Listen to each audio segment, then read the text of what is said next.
Doctor Bhimrao Ambedkar ji के सम्मान में और मैं कहता हूं कि जिस प्रकार से समाज के वंचित वर्ग को, समाज के पिछड़े वर्ग को, समाज के दलित वर्ग को जिस प्रकार से डॉक्टर भीमराव अंबेडकर जी ने आवाज दी, उनको जिस प्रकार से संविधान के दायरे में उनको सुरक्षा दी, और मैं मानता हूं कि आज उनका बनाया हुआ संविधान समाज के हर वर्ग को आगे बढ़कर इस भारत के निर्माण में, इस भारत को एक भारत श्रेष्ठ भारत की कल्पना को साकार करने में उनके संविधान के जो उन्होंने जिस प्रकार से उसका निर्माण किया, उसका बहुत बड़ा योगदान है। सर्वप्रथम मैं उनको नमन करता हूं, उनका आज के दिन उनको याद करता हूं। हमारे सुजीत कुमार जी वाल्मीकि अखिल भारतीय मजदूर संघ के हमारे अध्यक्ष हैं, बंगाल के हेमा मालिनी जी, विनोद प्रसाद जी, अजय अग्निहोत्री जी, अजय प्रताप जी, शिव कुमार जी, और मेरे यहाँ पर उपस्थित वाल्मीकि समाज के मेरे सभी माता बहनें, मेरे युवा साथी, मेरे अभिभावकगण, आज जिस भाव से आपने मुझे उपस्थित करने के लिए कहा था और जिस भाव से आपने आज मेरा सम्मान किया है, मैं आप सबको तहे दिल से इसके लिए हार्दिक बधाई देता हूं, अभिनंदन करता हूं, धन्यवाद देता हूं। माननीय प्रधानमंत्री जी और हमारे पार्टी के जो विचारधारा के वाहक रहे श्रद्धेय दीनदयाल उपाध्याय जी हमेशा ये बात को कहते थे कि अंतिम व्यक्ति तक जब तक विकास की योजनाएं नहीं पहुंचे तब तक विकास बेईमानी है।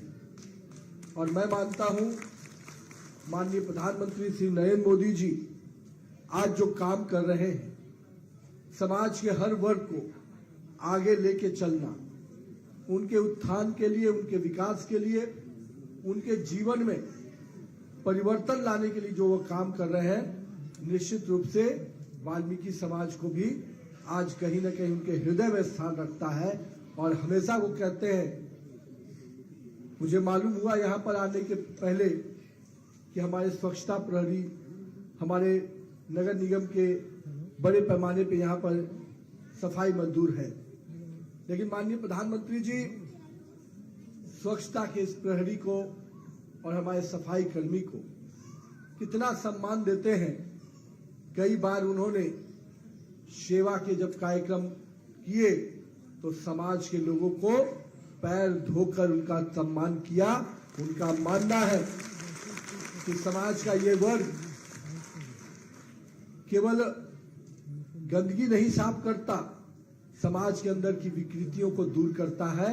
और मैं मानता हूं जो समाज के अंदर अपने अगल बगल के गंदगियों को, जो विकृतियों को सफाई करता है, वो निश्चित रूप से पूजनीय है और उसको हमेशा सम्मान देना चाहिए, अभिवादन करना चाहिए। आज हम लोग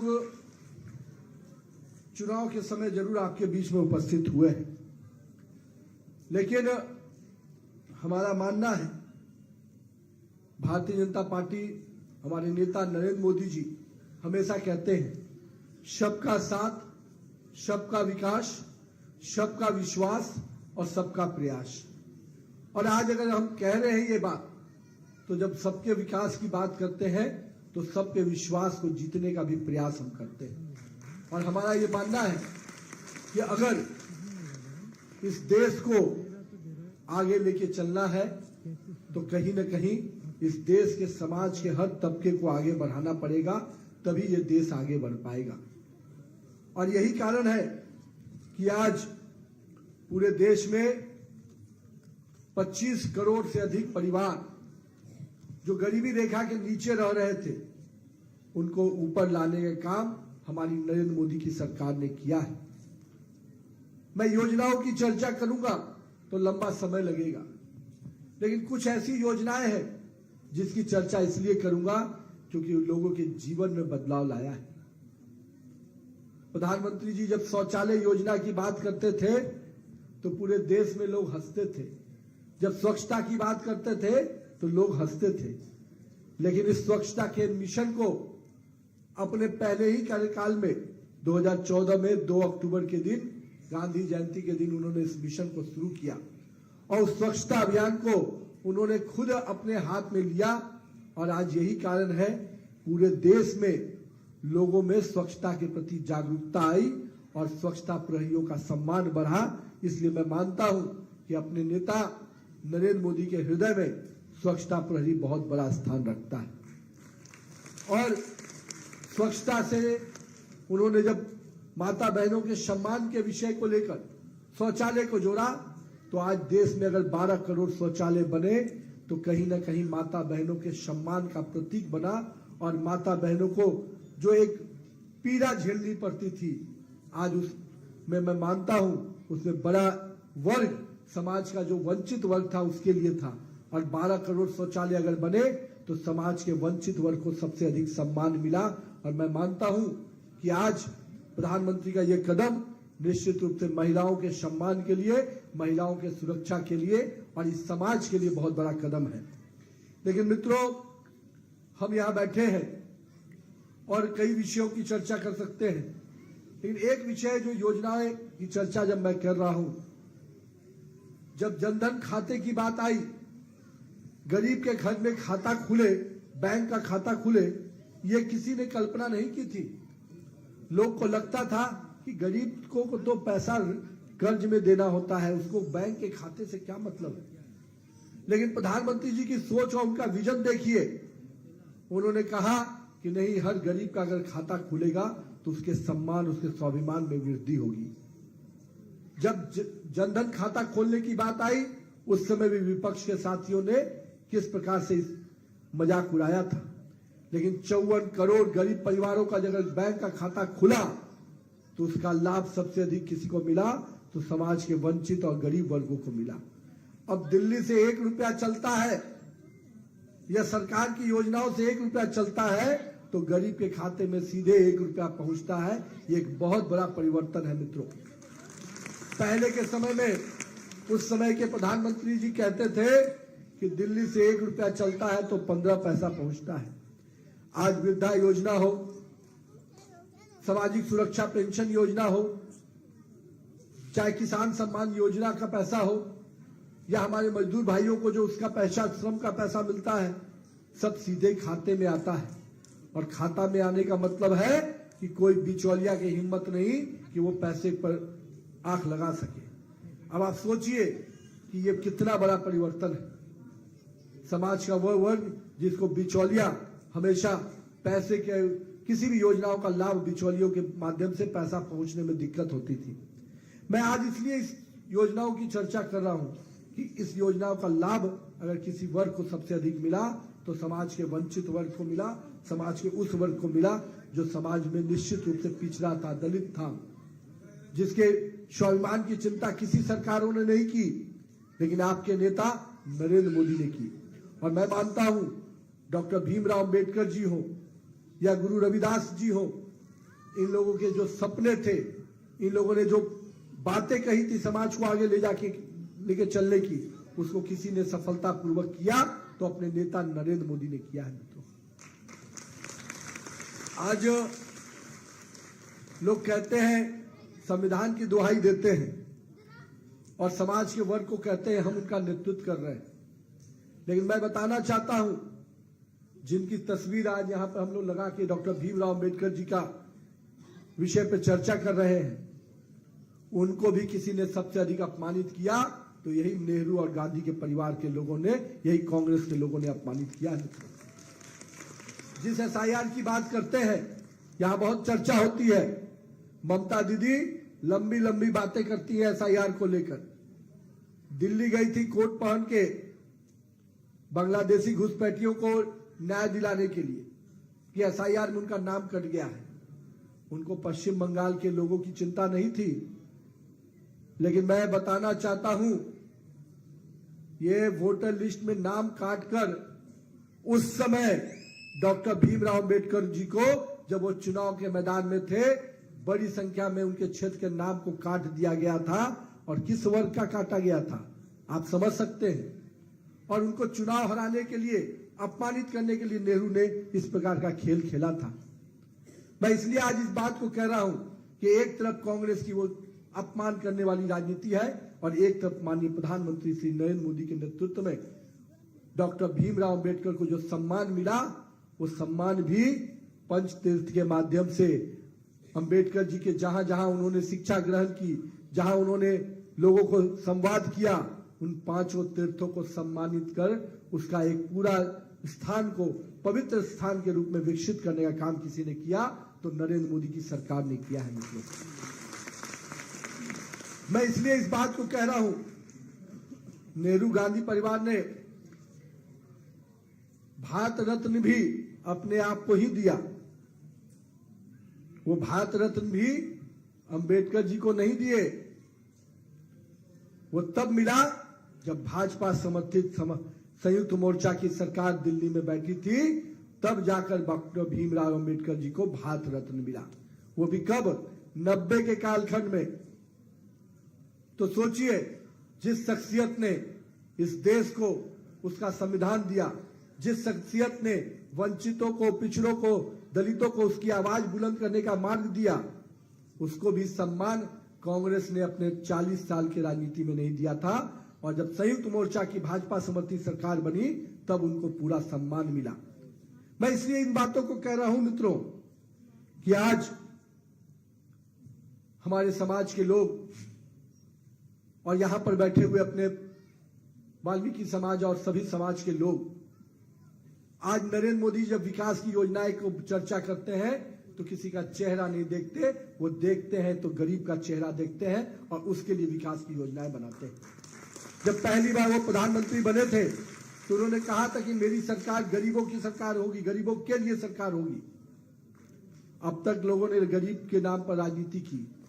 आज आयुष्मान भारत योजना हो, प्रधानमंत्री जनधन योजना हो, प्रधानमंत्री आवास योजना हो, सुकन्या योजना हो, ये सारी योजनाओं का लाभ अगर किसी वर्ग को मिल रहा है तो समाज के वंचित वर्ग को मिल रहा है।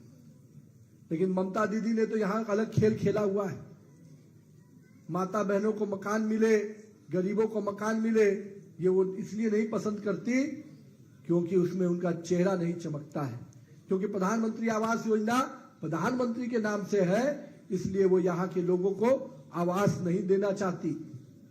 आयुष्मान भारत का लाभ पूरे देश के लोग ले रहे हैं। 5 लाख का बीमा स्वास्थ्य में पूरे देश के लोग पा रहे हैं, लेकिन यहाँ के लोगों को नहीं देने का काम क्यों किया? क्योंकि उसमें उनको फायदा नहीं नजर आया था, क्योंकि उनका चेहरा नहीं चमक पा रहा था, उनके नाम की चर्चाएं नहीं हो रही थी, ये खेल हो रहा था। लेकिन मित्रों, ये चुनाव बहुत ही विषम समय पे है और मैं हमेशा कह रहा हूं, अभी नहीं तो कभी नहीं। क्यों जिस प्रकार से बांग्लादेशी घुसपैठियों का बड़बोला पूरा विस्तार यहां पे हो रहा है और लगातार यहां के मुख्यमंत्री उनको संरक्षण देने का काम कर रहे हैं। जो यहां पर सरकार बनी थी मां, माटी और मानुष के नाम पर, आज यहां की मां बहनें सबसे अधिक असुरक्षित है, पीड़ित है और कहीं ना कहीं उनको अपमानित करने का काम हमें भूलना नहीं चाहिए। इसी कोलकाता शहर में किस प्रकार की घटनाएं घटी, किस प्रकार से बहनों की चिक्कारी को भी कोई यहाँ की सरकार ने सुनने का काम नहीं किया, उस पर प्रशासन और प्रशासन लगाकर अपने लोगों को बचाने का काम किया यहाँ की सरकार ने। अगर उस मां बहनों व उस बेटी की चित्कार को सुना होता तो कहीं ना कहीं आवाज में, शासन में थोड़ा दर्द हुआ होता। एक महिला मुख्यमंत्री होने के बावजूद भी उन्होंने समाज के मां बहनों की चिंता नहीं की। तो मैं इसीलिए कहता हूं कि मां के साथ अब भेदभाव किया। यहाँ की माटी, जो यहाँ की संस्कृति, यहाँ की विरासत के लिए जानी जाती थी, बंगाल की संस्कृति पूरे देश और में अलग स्थान रखती थी, उस मिट्टी को भी बांग्लादेशी घुसपैठियों के हवाले कर दिया। उस मिट्टी पर यहाँ के लोगों का हक था, आज बांग्लादेशियों का हक बना दिया। और मानुष जो यहाँ का युवा था, जो यहाँ का छात्र था, जो यहाँ के लोग थे, उनको रोजगार के अवसर मिलते। लेकिन आपको मालूम होगा, जो बड़े आंदोलन करके आई थी कि हम यहाँ के लोगों को रोजगार देंगे। आपको याद होगा वो आंदोलन, जिस आंदोलन से ममता दीदी को जनता ने स्वीकार किया था, उस आंदोलन के नाम पर वो कंपनी तो नहीं आई, फैक्ट्री तो नहीं लगे, उल्टे 6,800 से अधिक फैक्ट्रियां के जो केंद्र यहां थे वो यहां से हट के पश्चिम बंगाल से चलकर दूसरे राज्य चले गए। अब आप सोचिए कि ये 6,000 से 800 से अधिक जब कारखाने यहां बंद हुए होंगे तो हमारे यहीं के लोगों को बेरोजगारी हुई होगी, यहीं के लोगों के मुंह का निवाला छीना गया होगा। तो मैं तो इसीलिए कहता हूं दीदी, आपने मां, माटी और मानुष तीनों को नहीं छोड़ा, तीनों के साथ आपने जो खेल खेला है वो यहाँ की जनता इस बार जवाब देगी। मैं आपसे आग्रह करने आया हूं मित्रों कि आप इस बार नरेंद्र मोदी के नेतृत्व पर भरोसा कीजिए। पूरे देश में नरेंद्र मोदी के नेतृत्व में जो सरकार चल रही है, विकास भी है और विश्वास भी है। हम महिलाओं को सुरक्षा, सम्मान और स्वाभिमान के साथ आगे लेके जाना चाहते हैं। हाल ही में 2-3 दिन पूर्व महिलाओं को हिस्सेदारी देने की बात हम लोगों ने की थी। नारी वंदन अधिनियम के माध्यम से महिलाओं को अधिक से अधिक अधिकार मिले, जनप्रतिनिधि बनकर आए, सांसद बने, विधायक बने, इसकी चिंता हमारे नरेंद्र मोदी कर रहे थे। पर यहाँ की महिला मुख्यमंत्री जो यहाँ के टीएमसी के सांसद थे, उनको उसका विरोध कराया। तो एक महिला मुख्यमंत्री होते हुए भी महिलाओं के ही अधिकार को रोकने का काम किसी ने किया है तो यहाँ ममता दीदी की सरकार ने किया है। इसलिए मैं आपसे आग्रह करने आया हूं कि समाज के हर वर्ग को आगे बढ़ाने का संकल्प नरेंद्र मोदी की सरकार ने लिया है और हम चाहते हैं कि पश्चिम बंगाल में डबल इंजन की सरकार बने ताकि हम यहाँ के लोगों के जीवन में बदलाव ला पाए। और मेरे यहाँ पर मुझे बता रहे थे कि नगर निगम के माध्यम से बड़े पैमाने पर यहाँ के लोगों को परेशान किया जा रहा है। और परेशान करे भी क्यों नहीं भैया, कलकत्ता का मेयर कौन है? कौन है?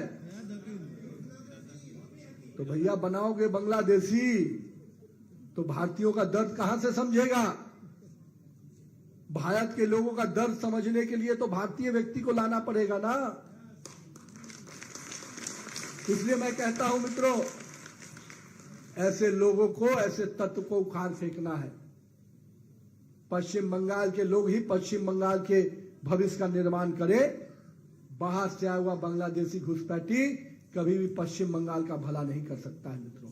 इसलिए मैं आपसे कहता हूं मित्रों, मेरे समाज के आज एससी वर्ग के छात्र छात्राओं को कई प्रकार के लाभ की योजनाएं केंद्र की योजनाओं से मिल रहा है, लेकिन हम मानते हैं जब तक डबल इंजन की सरकार नहीं बनेगी तब तक हम पूरा अधिकार, पूरा सम्मान और पूरा सुरक्षा का काम उनको नहीं दे पा रहे हैं। इसलिए हम चाहते हैं कि आप सबका आशीर्वाद मिले, आप सबका शुभकामना मिलेगा तो निश्चित रूप से 4 मई को जब परिणाम आएंगे, अभी आप लोगों का बंगाल का नया वर्ष शुरू हुआ है, मैं उसकी बधाई भी देता हूं, लेकिन मैं आपको विश्वास दिलाता हूं 4 मई को बंगाल का नया वर्ष भी शुरू होगा और नया उदय भी होगा, नया किरण निकलेगी, नए विकास के सपने आएंगे। और मैं मानता हूं 4 मई के दिन आपके यहाँ चुनाव तो शायद 29 को है और 23 को है कुछ पार्ट में,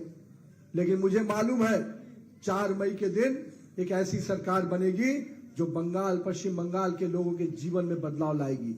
और 4 मई को आपका आशीर्वाद मिला तो नरेंद्र मोदी के नेतृत्व में जो डबल इंजन की सरकार हम बनाएंगे, निश्चित रूप से समाज के हर वर्ग को विकास के साथ, विश्वास के साथ और उनके चेहरे पे खुशहाली आए, इसका हम प्रयास करेंगे और संकल्प लेते हैं। कई योजनाएं की चर्चा हो रही है, मैं योजनाओं पे नहीं गया। हमारे घोषणा पत्र में, संकल्प पत्र में कई चीजें हैं, लेकिन एक चीज कहूंगा, हमारे घोषणा पत्र को पढ़िएगा जरूर। हमारे जो राज्य हम सरकार में हैं, महिलाओं के लिए हमने कहा है कि 3,000 रुपया देंगे। तो जिन राज्यों में हम सरकार में हम देना शुरू कर दिए, और कांग्रेस की पता कर लीजिएगा, हिमाचल में सरकार है, कर्नाटका में सरकार है, अभी तक शुरू नहीं हुआ। मध्य प्रदेश चले जाइए, छत्तीसगढ़ चले जाइए, राजस्थान चले जाइए, दिल्ली चले जाइए, जहां जहां हमारी सरकारें हैं, हमने संकल्प जो किया उसको पूरा किया है। यानी मोदी की गारंटी का मतलब पूरा होने की गारंटी है। इसलिए मैं आपसे कहता हूं कि हमारे घोषणा पत्र में जिन विषयों को दिया गया है, हमारे युवाओं को बेरोजगार की भत्ता की दृष्टि से, हमारे महिलाओं को सुरक्षा की दृष्टि से, और बाद में हमारी माता बहनें अगर पढ़ेंगी तो 50,000 से अधिक ग्रेजुएट में उनको पैसा देने का काम हमारी सरकार अगर बनती है तो करेंगे। लेकिन मित्रों, ऐसे कई घोषणाएं हुई हैं, लेकिन आपको मैं कहता हूं, ये जो क्लब हाउस पे जो अड्डागिरी बनाए हुए हैं, जो बंगाल की संस्कृति को जिस क्लब हाउस से आगे बढ़ाने का काम होना था, यहाँ की सभ्यता और संस्कृति का प्रतीक था क्लब हाउस, आज वो क्लब हाउस रंगदारी का प्रतीक हो गया है, हफ्ता वसूली का प्रतीक हो गया है। वो जो अड्डा पे हफ्ता वसूली हो रही है, जो अड्डा पर रंगदारी हो रही है, और जो भाईपो कट के माध्यम से यहाँ के गरीबों को पैसा लेने का काम जो कमीशन के रूप में कर रही है ये सरकार, निश्चित रूप से ये भाईपो कट भी बंद होगा। उस अड्डा को हम उसको जो पुरानी उसकी वैभवशाली परंपरा रही है, उसमें संस्कृति, खेल कैसे विकास हो, उसके लिए वो केंद्र बनेगा। किसी के लिए गरीब के खाते में पैसा वसूलने का काम नहीं करेगा, गरीब के से वसूली करने का काम वो अड्डा नहीं बनेगा। तो फिर से उसके पुनर्जागरण का काम हम करेंगे। और साथ ही साथ इतना भी बताते जा रहे हैं, जिन लोगों ने भी आपको परेशान किया है, जिन्होंने भी हफ्ता वसूली की है और जिन्होंने भी भाईपो कट किया है, उनको आने वाले समय में हिसाब भी चुकता करेंगे, उनको जेल जाना पड़ेगा। गरीब का पैसा लेकर कोई जिंदा नहीं रह सकता, कोई देश में घूम नहीं सकता। तो मैं आप सबको पुनः बाबा भीमराव अम्बेडकर जी के चरणों में प्रणाम करते हुए आप सबको यह विश्वास दिलाता हूं कि समाज के वर्ग को जो आपके नगर निगम की समस्याएं हैं, मैं बहुत विस्तृत में नहीं गया, पर कहा एक ही बात कहते हैं ना, अभी नहीं तो कभी नहीं। आप बदलाव कीजिए, परिवर्तन लाके हम देंगे। बहुत बहुत धन्यवाद। हेलो।